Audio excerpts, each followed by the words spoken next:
Hi hello ನಮಸ್ತೆ ಎಲ್ಲರಿಗೂ ಎಸ್ಪೇಸ್ media ಚಾನಲಿನ ಮತ್ತೊಂದು ವಿಡಿಯೋಗೆ ಸ್ವಾಗತ ಸುಸ್ವಾಗತ. ಸ್ನೇಹಿತರೆ, ಎಲ್ಲರೂ ಹೇಗಿದ್ದೀರಾ? ಎಲ್ಲರೂ ಚೆನ್ನಾಗಿದ್ದೀರಾ ಅಂದ್ಕೊಂಡಿದ್ದೀನಿ.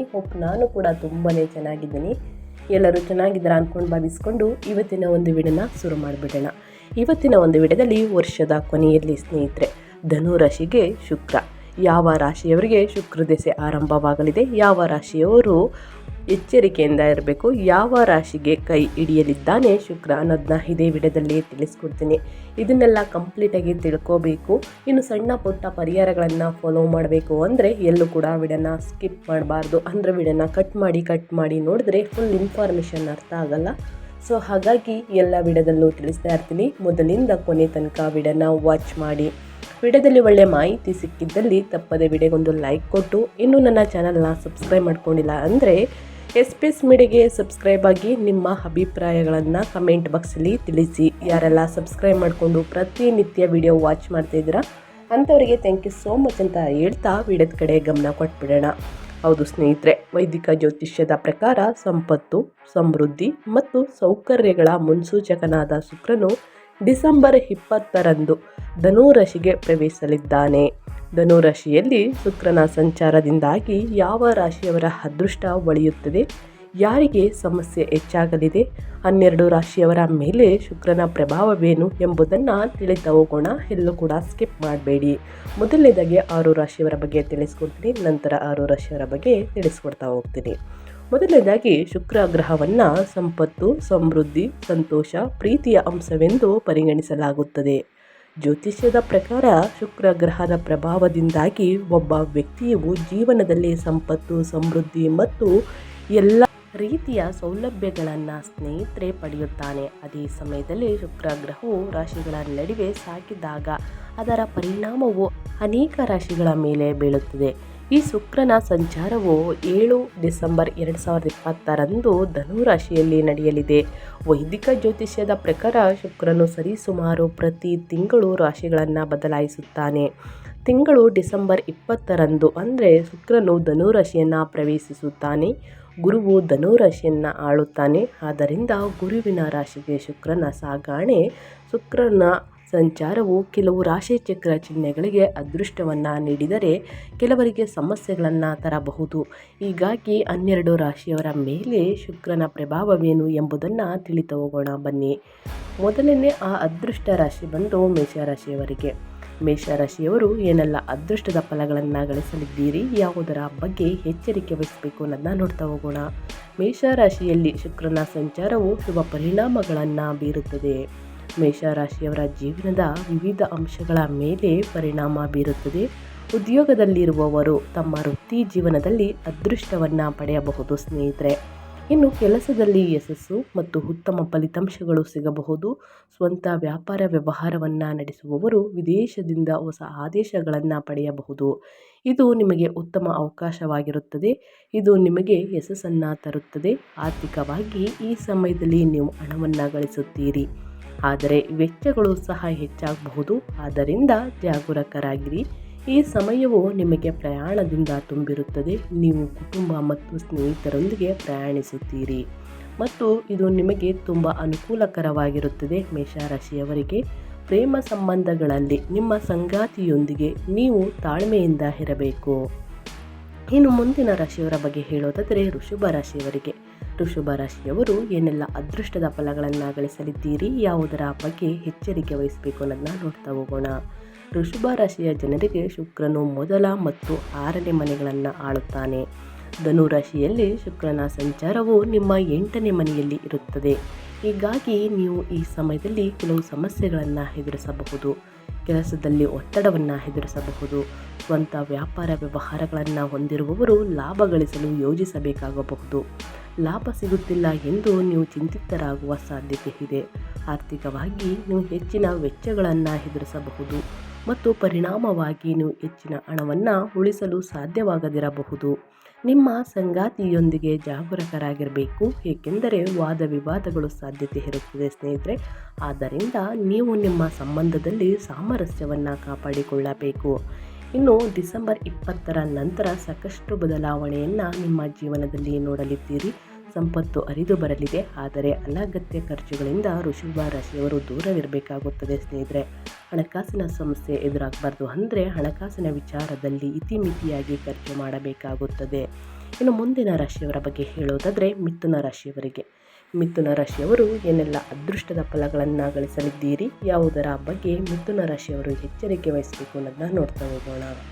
ಈ ಸಮಯ ಆರ್ಥಿಕವಾಗಿ ಅನುಕೂಲಕರವಾಗಿರುತ್ತದೆ ಮತ್ತು ನೀವು ಸಂಪತ್ತನ್ನು ಗಳಿಸುವಿರಿ. ಆದರೆ ನೀವು ನಿಮ್ಮ ಖರ್ಚುಗಳನ್ನು ನಿಯಂತ್ರಿಸಬೇಕಾಗುತ್ತದೆ, ಏಕೆಂದರೆ ಅತಿಯಾದ ಖರ್ಚು ಸಮಸ್ಯೆಗಳನ್ನು ಉಂಟು ಮಾಡಬಹುದು.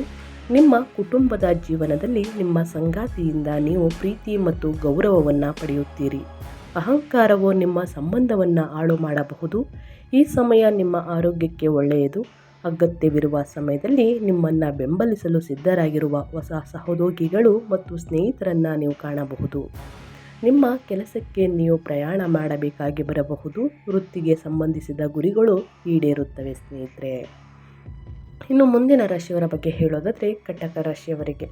ಕಟಕ ರಾಶಿಯವರು ಕೂಡ ಏನೆಲ್ಲ ಅದೃಷ್ಟದ ಫಲಗಳನ್ನು ಗಳಿಸಲಿದ್ದೀರಿ, ಯಾವುದರ ಬಗ್ಗೆ ಕಟಕ ರಾಶಿಯವರು ಎಚ್ಚರಿಕೆ ವಹಿಸಬೇಕು ಅನ್ನೋದನ್ನ ನೋಡ್ತಾ ಹೋಗೋಣ. ಕಟಕ ರಾಶಿಯವರಿಗೆ ಶುಕ್ರನು 11ನೇ ಮತ್ತು 4ನೇ ಮನೆಗಳನ್ನು ಆಳುತ್ತಾನೆ. ಧನು ರಾಶಿಯಲ್ಲಿ ಶುಕ್ರನ ಸಂಚಾರವು ನಿಮ್ಮ 6ನೇ ಮನೆಯಲ್ಲಿ ನಡೆಯುತ್ತದೆ. ಹೀಗಾಗಿ ನೀವು ಕೌಟುಂಬಿಕ ಸಮಸ್ಯೆಗಳನ್ನು ಎದುರಿಸಬೇಕಾಗಿ ಬರಬಹುದು. ಹೆಚ್ಚುವರಿಯಾಗಿ ನಿಮ್ಮ ವೆಚ್ಚಗಳು ಹೆಚ್ಚಾಗಬಹುದು ಸ್ನೇಹಿತರೆ, ಏಕೆಂದರೆ ಈ ಸಮಸ್ಯೆಗಳನ್ನು ಪರಿಹರಿಸಲು ನೀವು ಸಾಲಗಳನ್ನು ತೆಗೆದುಕೊಳ್ಳಬೇಕಾಗ ಬರಬಹುದು. ವೃತ್ತಿ ಕ್ಷೇತ್ರದಲ್ಲಿ ನೀವು ಹೆಚ್ಚಿದ ಕೆಲಸದ ಒತ್ತಡ ಮತ್ತು ನಿಮ್ಮ ಮೇಲಧಿಕಾರಿಗಳೊಂದಿಗಿನ ಸಂಬಂಧದ ಸಮಸ್ಯೆಗಳನ್ನು ಎದುರಿಸಬೇಕಾಗಿ ಬರಬಹುದು. ನೀವು ಪ್ರತಿಸ್ಪರ್ಧಿಗಳು ನಿಮ್ಮ ಮೇಲೆ ಒತ್ತಡ ಹೇರುವುದರಿಂದ ಉದ್ಯಮಿಗಳು ಲಾಭ ಗಳಿಸುವಲ್ಲಿ ಅಡೆತಡೆಗಳನ್ನು ಎದುರಿಸಬಹುದು. ವೈಯಕ್ತಿಕ ಜೀವನದಲ್ಲಿ ಕೌಟುಂಬಿಕ ಸಮಸ್ಯೆಗಳಿಂದಾಗಿ ನಿಮ್ಮ ಸಂಗಾತಿಯೊಂದಿಗೆ ನೀವು ಸಂತೋಷವಾಗಿರದಿರಬಹುದು. ಆರೋಗ್ಯದ ದೃಷ್ಟಿಯಿಂದ ಈ ಅವಧಿಯಲ್ಲಿ ಉತ್ತಮ ಆರೋಗ್ಯವನ್ನು ಕಾಪಾಡಿಕೊಳ್ಳುವುದು ಕಷ್ಟಕರವಾಗಬಹುದು. ಹಾಗಾಗಿ ಪ್ರತಿದಿನ ಸ್ನೇಹಿತರೆ ಕಟಕ ರಾಶಿಯವರು ಯೋಗ ಧ್ಯಾನವನ್ನು ಮಾಡಿ, ಮೆಡಿಟೇಷನನ್ನು ಮಾಡಿ, ಈ ರೀತಿ ಮಾಡುವುದರಿಂದ ಉತ್ತಮ ಆರೋಗ್ಯವನ್ನು ಮುಂದಿನ ದಿನಗಳಲ್ಲಿ ಪಡೆದುಕೊಳ್ಳಲಿದ್ದೀರಿ. ತಪ್ಪದೆ ನಿಮ್ಮ ಆರೋಗ್ಯದ ಬಗ್ಗೆ ಕಾಳಜಿ ವಹಿಸಿ ಅಂತ ಹೇಳ್ತಾ, ಇನ್ನು ಮುಂದಿನ ರಾಶಿಯವರ ಬಗ್ಗೆ ಹೇಳೋದಾದರೆ ಸಿಂಹ ರಾಶಿಯವರಿಗೆ. ಸಿಂಹ ರಾಶಿಯವರು ಏನೆಲ್ಲ ಅದೃಷ್ಟದ ಫಲಗಳನ್ನು ಗಳಿಸಲಿದ್ದೀರಿ, ಯಾವುದರ ಬಗ್ಗೆ ಎಚ್ಚರಿಕೆ ವಹಿಸಬೇಕು ಅನ್ನೋದನ್ನ ನೋಡ್ತಾ ಹೋಗೋಣ.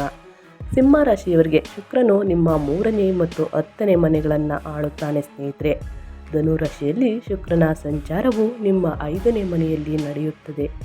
ಆದ್ದರಿಂದ ನೀವು ನಿಮ್ಮ ಭವಿಷ್ಯ ಮತ್ತು ಪ್ರಗತಿಯ ಬಗ್ಗೆ ಚಿಂತಿತರಾಗಬಹುದು.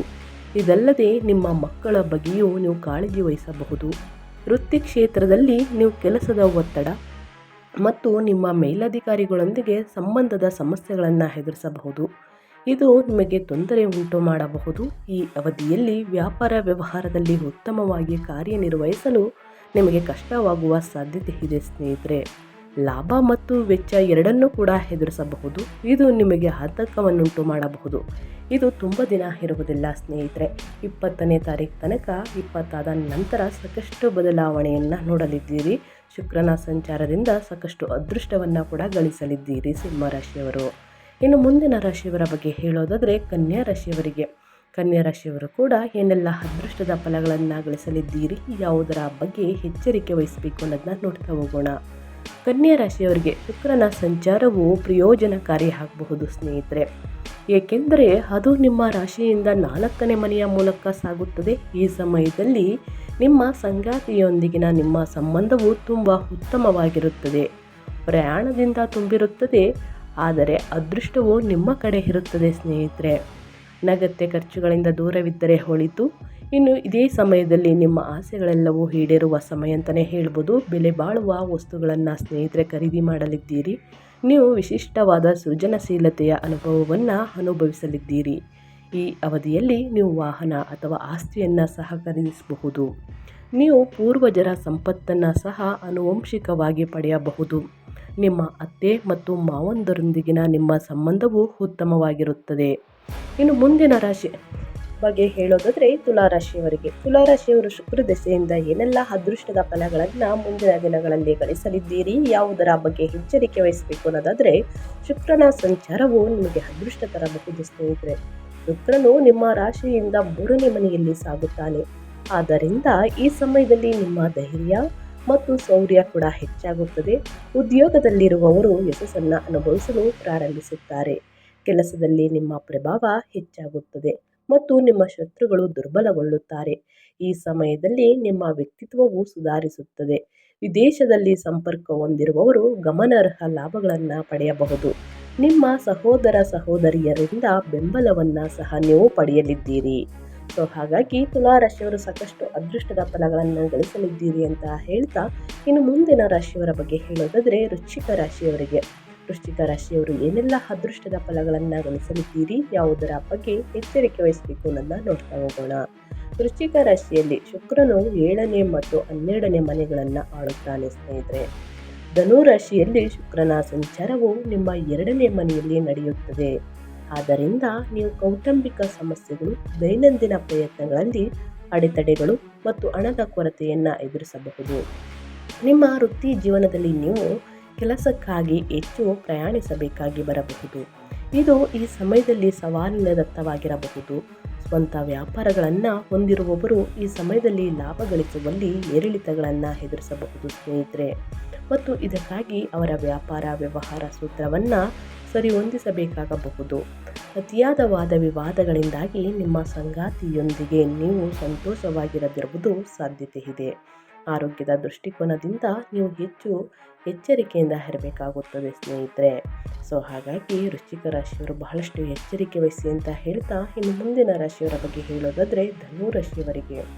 ಧನು ರಾಶಿಯವರು ಕೂಡ ಏನೆಲ್ಲ ಅದೃಷ್ಟದ ಫಲಗಳನ್ನು ಗಳಿಸಲಿದ್ದೀರಿ, ಯಾವುದರ ಬಗ್ಗೆ ಎಚ್ಚರಿಕೆ ವಹಿಸಬೇಕು ಅನ್ನೋದನ್ನ ನೋಡ್ತಾ ಹೋಗೋಣ. ಶುಕ್ರನ ಸಂಚಾರವು ನಿಮಗೆ ಶುಭವೆಂದು ಹೇಳಬಹುದು ಸ್ನೇಹಿತರೆ ಧನು ರಾಶಿಯವರಿಗೆ. ಏಕೆಂದರೆ ಅದು ನಿಮ್ಮ ರಾಶಿಯಿಂದ ಲಗ್ನ ಮನೆಯ ಮೂಲಕ ಸಾಗುತ್ತದೆ. ಇದು ನಿಮ್ಮ ಆತ್ಮವಿಶ್ವಾಸವನ್ನು ಹೆಚ್ಚಿಸುತ್ತದೆ ಮತ್ತು ನಿಮ್ಮ ಕೆಲಸದ ನೀತಿಯನ್ನು ಮೆಚ್ಚಿಸುತ್ತದೆ. ಇದು ನಿಮ್ಮ ಕುಟುಂಬದಲ್ಲಿ ಸಂತೋಷ ಮತ್ತು ಸಾಮರಸ್ಯವನ್ನು ಹೆಚ್ಚಿಸುತ್ತದೆ. ಹೆಚ್ಚುವರಿಯಾಗಿ ಹೇಳಬೇಕು ಅಂದರೆ ನಿಮ್ಮ ಖ್ಯಾತಿ ಬೆಳೆಯುತ್ತದೆ ಮತ್ತು ಜನರು ನಿಮ್ಮ ಸಲಹೆಯನ್ನು ಗೌರವಿಸುತ್ತಾರೆ. ಈ ಸಮಯದಲ್ಲಿ ನಿಮ್ಮ ಪ್ರತಿಯೊಂದು ಪ್ರಯತ್ನವನ್ನು ಯಶಸ್ವಿಗೊಳಿಸಲು ಅದೃಷ್ಟವು ನಿಮಗೆ ಸಹಾಯವನ್ನು ಮಾಡುತ್ತದೆ ಅಂತಲೇ ಹೇಳ್ತಾ ಇದ್ದೀನಿ. ಅವಿವಾಹಿತರು ವಿವಾಹ ಪ್ರಸ್ತಾಪಗಳನ್ನು ಪಡೆಯಬಹುದು. ಪಾಲುದಾರಿಕೆ ಕೆಲಸಗಳು ಲಾಭದಾಯಕವಾಗುವ ಸಾಧ್ಯತೆ ಇದೆ. ಸೊ ಹಾಗಾಗಿ ಸಾಕಷ್ಟು ಅದೃಷ್ಟದ ಫಲಗಳನ್ನು ಗಳಿಸಲಿದ್ದೀರಿ ಅಂತ ಹೇಳ್ತಾ ನಾನು ವಿಡಿಯೋನ ಎಂಡ್ ಮಾಡ್ತಾ ಇದ್ದೀನಿ. ಇವತ್ತಿನ ಒಂದು ವಿಡಿಯೋದಲ್ಲಿ ಒಳ್ಳೆಯ ಮಾಹಿತಿ ಸಿಕ್ಕಿದ್ದಲ್ಲಿ, ಈ ವಿಡಿಯೋ ಯೂಸ್ಫುಲ್ ಅನಿಸಿದ್ದಲ್ಲಿ ವಿಡಿಯೋಗೆ ಲೈಕ್ ಮಾಡಿ, ಕಮೆಂಟ್ ಮಾಡಿ, ನಿಮ್ಮ ಅಭಿಪ್ರಾಯವನ್ನು ತಿಳಿಸಿ. ಮತ್ತೊಂದು ವಿಡಿಯೋದಲ್ಲಿ ಸಿಗ್ತೀನಿ.